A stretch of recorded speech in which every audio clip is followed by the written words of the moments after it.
Hey everyone, this is David Brown. I've done a few interviews for hawk watching jobs, and I have another one in a few days, so I thought it would be helpful to make a video describing what that process is like. You can find hawkwatch job listings a few different ways. Ornithology Exchange is a popular website for seasonal birding job listings. Searching on Google is useful too. The deadline for applying is usually about 2 months before the job begins, so plan ahead. They may fill the job before the deadline, so it can be beneficial to apply early. Each job listing will have the information about how to apply. Most of the time, you'll be required to save your cover letter, resume, and references as a single PDF file and email it. If the job is tied to a university, then you may have to apply through the university's jobs website. I recommend keeping your resume relevant to the job.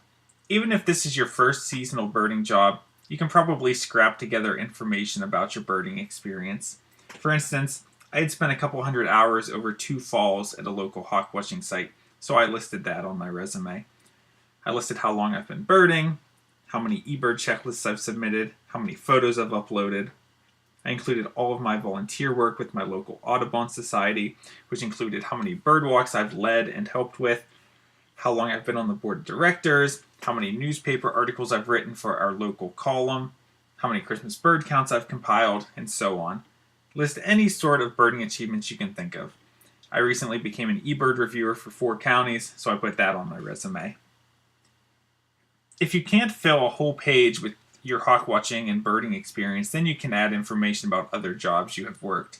But hawk watching is a very specific skill set, so that information should take priority. Your cover letter should be personalized for each hawk watch and should augment your resume rather than just repeating everything.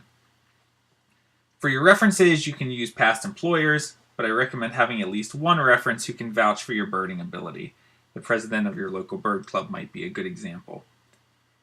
Ideally, you will get an email response saying they want to set up an interview. Unless you live near the site, most of the time this will be a phone interview or possibly a Skype interview.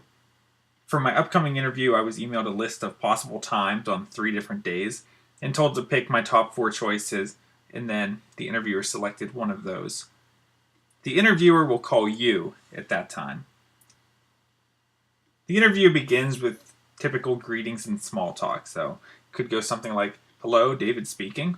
Hi David, this is John Doe from Generic Hawkwatch. How are you?" "Hi John, I'm good. How are you?" "Good. Thanks for making the time for this interview." "Well, thank you for the opportunity." And so on. Then the interviewer will usually go over the details of the job, which you will be mostly familiar with from the job listing, but they may go into more detail about things like days off and housing. After they cover the details, they may ask if you have any questions. It's good to have a few questions prepared. In addition to any questions about the logistics of the job that they may not have answered, you can ask more general things. I like to ask about the atmosphere of the hawkwatch, which can be quite difficult to answer, but it gets the interviewer thinking and may lead them to reveal some additional details. For instance, maybe the hawkwatch gets few visitors but has a lot of experienced long-time volunteers, or maybe it gets a lot of beginners. Maybe the counters are kept somewhat segregated from the visitors, or maybe they are right in the middle of everyone. Maybe the count gets a lot of birds and is taken very seriously, or maybe there are a few birds most days, and it is a friendlier, more relaxed atmosphere. The question gets the interviewer away from simply stating the facts from paper and gets them imagining and describing the overall experience. Depending on your personality, you may prefer one kind of hawkwatch over another. The next part of the interview will be them asking about you and your experience. They may ask you about interacting with visitors and give you a chance to explain. For example, I'd respond by talking about all the bird walks I've led and helped with. I would also mention that my local hawkwatch is a scenic vista along a major highway with visitors constantly stopping and asking questions. What the interviewer is mostly looking for with a question like that is to make sure that you are someone who is willing to interact with visitors and not someone who will always try to stay off to the side on their own and just count birds without interacting with anyone. Sometimes they may also quiz you on your identification skills. For example, in one interview, I was asked how I could distinguish between certain species at a distance. By your explanation, they'll get a pretty good understanding of whether or not you know your stuff. In the same interview, they had asked me to have email access during the call, and they sent me an email with 6 raptor photos and had me identify and explain each one. They were fairly difficult photos, too. I got them all correct, but I still didn't get the job. In other interviews, I wasn't quizzed at all. After they are through interrogating you, then it will wrap up the call and say they'll be in contact with you. Here are a few more thoughts. The calls tend to be about a half hour long.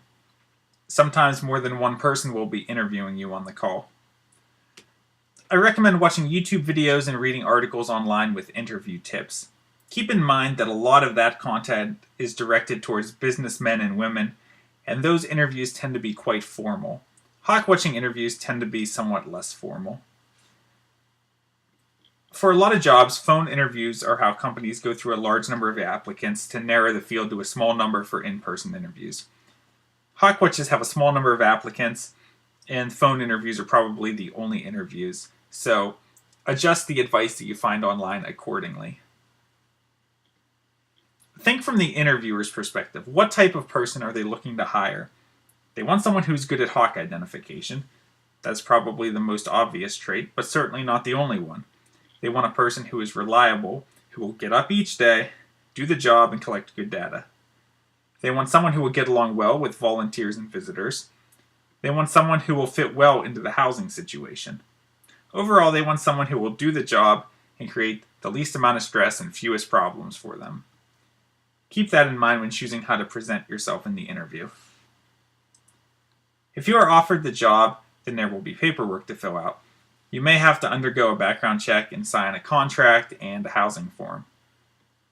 You also want to check if you need to bring anything with you to get your payments set up. On my drive down to my last job, I stopped for lunch 2 hours from home and realized I had missed an email from the day before asking me to bring my social security card and a voided check with me, neither of which I had. That's not what you want when you are already nervous about moving to a new state where you don't know anyone to start a 3-month job. Finally, don't take it personally if you don't get the job.